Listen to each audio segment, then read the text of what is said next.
नम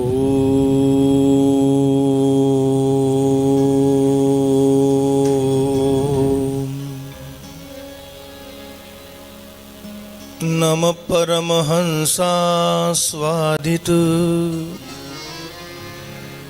चरण कमल चिन्मकरन्दाय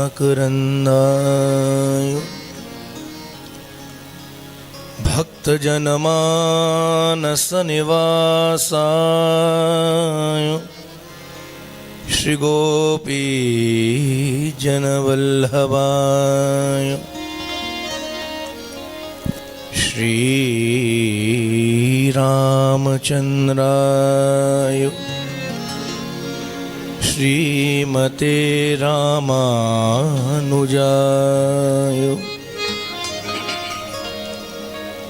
लक्ष्मीनाथ समारम्भाम् नाथयामुनमध्यमाम् अस्मदाचार्यपर्यन्ताम् वन्दे गुरुपरम्पराम्।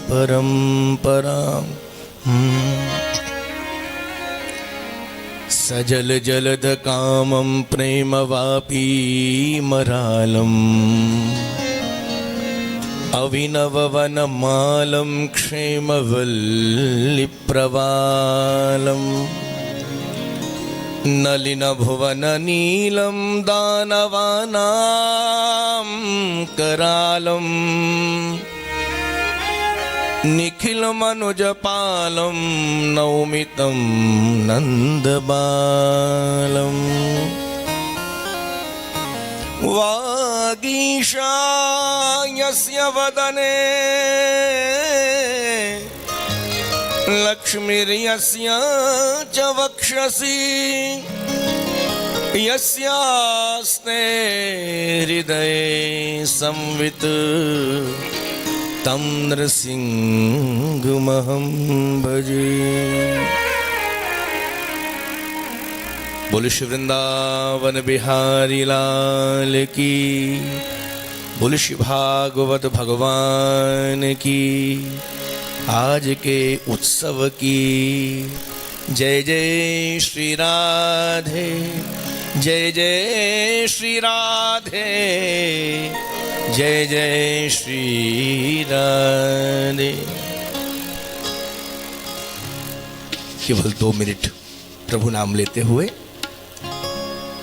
गोविंद गोविंद गाइए रे भजो, राधे गोपाल कृष्ण गाइए रे।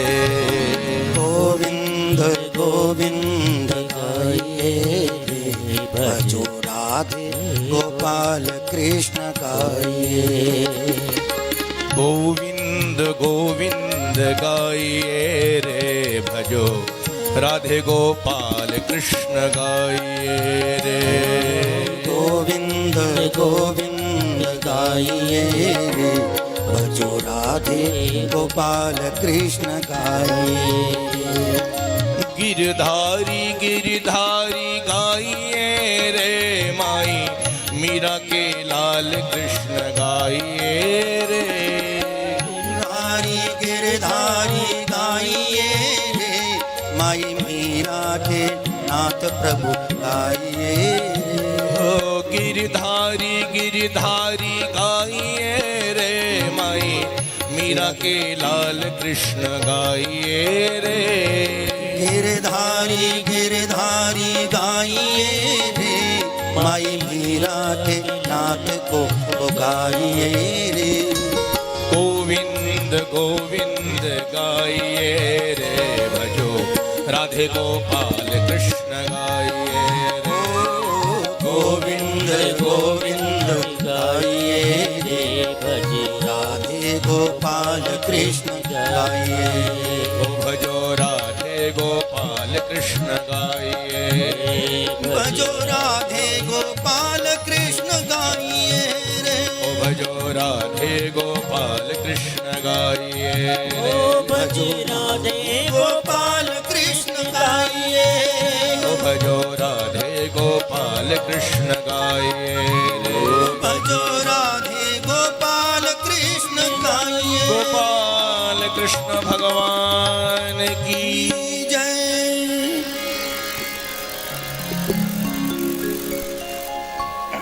व्यासपीठ पर विराजमान वर्तमान व्यास के स्वरूप हमारे अत्यंत परम स्नेही लाडले, जो कुछ कहो आत्मीय अभिन्न हृदय श्री शास्त्री जी, समुपस्थित यहाँ पश्चिम बंगाल कोलकाता से आए हुए, जैसा कि मुझे अभी मालूम हुआ, आप सभी श्रोत्रिय वृंद, शक्ति स्वरूपा मातृमंडल बहुत आदर करते हैं, बहुत भाव रखते हैं और विश्वास मानिए इन्हीं के प्रेम के कारण, उस स्नेह के कारण मैं बाध्य हो गया। यद्यपि 4 दिन पूर्व मेरे से आग्रह किया था कि महाराज श्री आप जरूर पधारें, कुछ व्यस्तताएं रहीं, नहीं पहुंच पाया, लेकिन मन में बार बार ये आ रहा था कि 1-2 बार पूर्व में भी मेरे को आमंत्रित किया, मैं नहीं उपस्थित हो सका, लेकिन मैंने अपने आत्मज से कहा कि आज चाहे कितनी भी व्यस्तता हो, मैं 10 मिनट के लिए अवश्य जाऊंगा और आप सब के बीच मेरा सौभाग्य श्रीमद् भागवत जी के 2 अक्षर 2 शब्द कानों में श्रवण करने को मेरे को मिल गए। आप तो कलकत्ते के वासी हैं और मैं जानता हूं कि कलकत्ता में जो वहाँ का मारवाड़ी समाज है, क्या कहूँ, वो तो बिल्कुल धर्मात्मा है, धर्म कर्म में उसकी ऐसी रुचि है, जो कि मेरे इस आध्यात्मिक यात्रा का आपको कह दूं दूसरा आयोजन कलकत्ते में ही हुआ। लगभग आज 29-30 वर्ष हो गए सुखानी परिवार में जोधपुर पार्क जो है, तो कलकत्ता मेरे लिए कोई नया स्थान नहीं है। और अभी अभी पुरुषोत्तम मास में, अधिक मास में विधान गार्डन आप सब जानते होंगे, सॉल्ट लेक में है, वहाँ श्री राम कथा का आयोजन हुआ। विषय तो मेरा श्रीमद् भागवत है, लेकिन वहाँ उनका मन था कि एक बार राम कथा सुनाइए। विधान गार्डन सॉल्ट लेक में वहाँ आयोजन, बड़ा भव्य आयोजन हुआ। और पुनः मैं 22 तारीख को पहुँच रहा हूँ कलकत्ते। 23 तारीख से उसी सॉल्ट लेक में श्रीमद् भागवत है पोद्दार परिवार में। प्रेम से बोलो राधे राधे। तो आज मेरा भी सौभाग्य है कि कलकत्ते वासियों से भी हमारे शास्त्री जी ने मुलाकात करवा दी। श्रीमद् भागवत की जहाँ तक बात है, आप श्रीधाम वृंदावन में समुपस्थित होकर के श्रीमद् भागवत का श्रवण कर रहे हैं और एक अधिकारी वक्ता से श्रवण कर रहे हैं, एक कुशल वक्ता से श्रवण कर रहे हैं। विद्या विनय संपन्ने। होता क्या है कि जहाँ विद्या प्राप्त होती है वहाँ विनय दूर हो जाता है। विद्या वही है, विद्या प्राप्त करने के बाद विनयशीलता हमारे जीवन में आवे। विद्या ददाति विनयम। विद्या पाने के बाद यदि विनय नहीं आया, वो शीलता नहीं आई, वो विनम्रता नहीं आई, तो ऐसी विद्या केवल दिखाने की विद्या रह जाएगी। प्रविष्ट कर्णरंध्रेण स्वानाम भाव सरोरुहम धुनोतु शमलम कृष्णो सलिलस्य यथा शरत। आप श्रीमद् भागवत जी का श्रवण कर रहे हैं। श्री राधे। ये भागवत की कथा क्या करती है? कानों में जब प्रवेश करती है श्रीमद् भागवत की कथा, प्रविष्ट कर्णरंध्रेण स्वानाम भाव सरोरुहम। अब ऐसे समझो, हमारे भीतर न जाने कितनी कालिमाएं, कितनी वासनाएं भरी पड़ी हैं। गांव में कभी आपने सुना हो, देखा हो, गांव के खेतों में सर्प वो विषधर बिल बनाकर बैठ जाते हैं। मालूम है गांव वाले क्या करते हैं? उन सर्पों को, विषधरों को निकालने के लिए उस बिल में पानी की तेज धार छोड़ते हैं। जब पानी की तेज धार जाती है तो कुंडली मारकर बैठा हुआ वह विषधर सर्प अकुल आता है और अकुल आके उस बिल को छोड़कर बाहर निकलता है। जब बाहर निकलता है तो गांववासी, गांव वाले डंडे बरसाते हैं और भय से मुक्ति मिल जाती है, सर्प के भय से। ऐसे ही हमारे हृदय रूपी उस बिल में, इस हृदय में न जाने कितनी वासना विषय रूपी विषधर कुंडली मारकर बैठे हैं। तो हम कैसे निकालें? बोले आ जाओ श्रीमद् भागवत की शरण में। भागवत के श्लोक जब आपके कानों में, भागवत की कथा जब प्रविष्ट कर्णरंध्रेणो, आपके कानों के मार्ग से जब प्रवेश करेगी तो हृदय में बैठे हुए जितने भी विषय रूपी, वासना रूपी सर्प हैं, विषधर हैं, अकुल आएंगे और अकुल आकर सब बाहर निकल जाएंगे। आपका हृदय एकदम शुद्ध आनंदमय हो जाएगा। प्रविष्ट कर्णरंध्रेणो स्वानाम भाव सरोरुहम धुनोतु शमलम कृष्ण सलिलस्य यथा शरद। जैसे शरद जब आती है ना, तो जितनी भी सलिलाएं हैं, नदियां हैं, उनका जल अपने आप निर्मल हो जाता है। ये कृष्ण कथा, भागवत की कथा ये करती है। जिनका दर्शन कर रहे हैं, रोज पूजन अर्चन करते हैं, आपने सुना होगा व्यासपीठ से, साक्षात श्री कृष्ण का ही वांग्मय स्वरूप है। 125 वर्ष की लीला संपन्न करके भगवान लीला पुरुषोत्तम श्री कृष्ण जब अपने धाम को जाने लगे तो उद्धव जी ने चरण पकड़ लिए।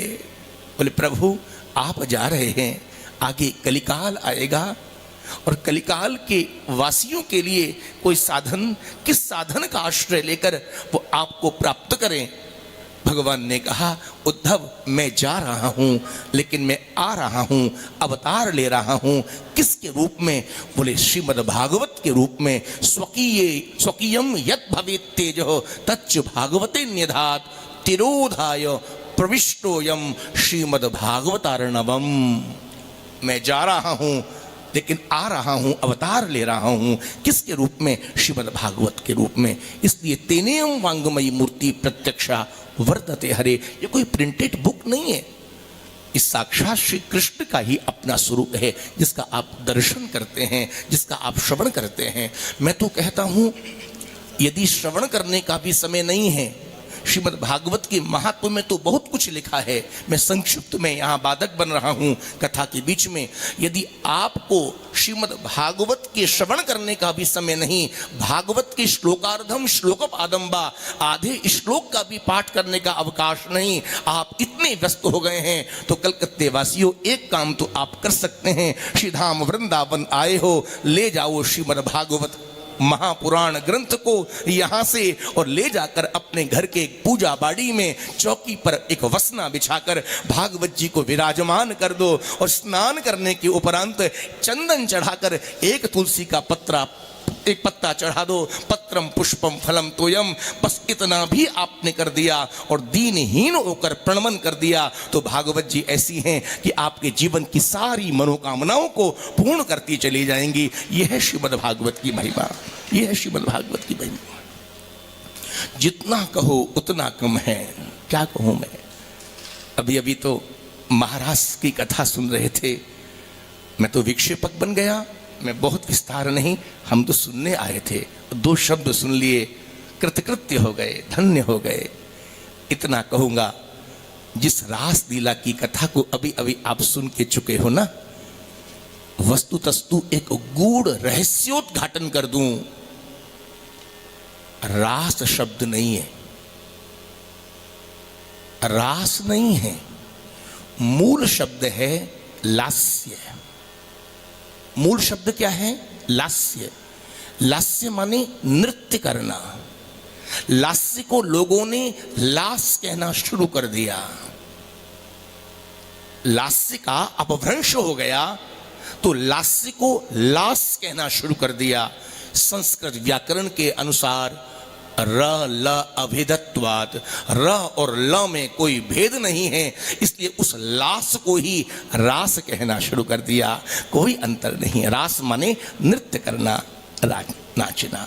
बस इतना समझ लो, अंतिम में महारास लीला के अंतिम में शुकदेव जी ने एक दृष्टांत देते हुए ये सिद्ध कर दिया, अरे दुनिया के लोगों, इस महारास लीला को कोई ऐसी लीला मत समझ लेना जो आजकल होता है। गुजरात में जाओ, डांडिया होता है, रास रचाते हैं महाराज, जिनके अंदर वासनाएं भरी पड़ी हैं। ऐसे दुनिया के लोग श्री कृष्ण की उस रास लीला को देखकर डांडिया करते हैं। लेकिन शुकदेव जी महाराज ने स्पष्ट कर दिया, लोग प्रश्न करते हैं, शंकाएं करते हैं श्री कृष्ण की लीलाओं पर कि हद हो गई। कौन कहेगा उनको योगी राज, लीला पुरुषोत्तम श्री कृष्ण, कौन कहेगा उनको नारायण, कौन कहेगा परमात्मा भगवान। दूसरे की स्त्रियों के गले में हाथ डालकर, गलवैयां लेकर के नृत्य करते रहे। क्या यही ब्रह्म का स्वरूप है? क्या यही नारायण का स्वरूप है, जो दूसरों की स्त्रियों के गले में हाथ डालकर, गलवैयां लेकर? शुकदेव जी ने हम सभी मूढ़ संसारियों के लिए एक दृष्टांत के माध्यम से सिद्ध कर दिया। अरे ओ मूढ़ मतियो, सुन लो, ये गोविंद की रास लीला एक निष्काम लीला है। रेमे रमेशो ब्रजसुंदरीवी यथार्भक स्वप्रतिबिंब विभ्रम।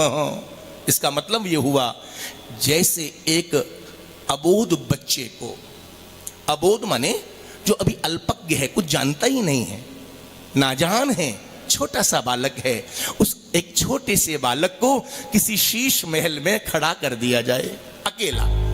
अब छोटा सा बालक जब शीश महल में, जहां चारों ओर दर्पण ही दर्पण है, कभी ऊपर कभी नीचे, कभी दाएं कभी बाएं, अपने ही प्रतिबिंब को देखकर वो समझ नहीं पाता ये कौन है।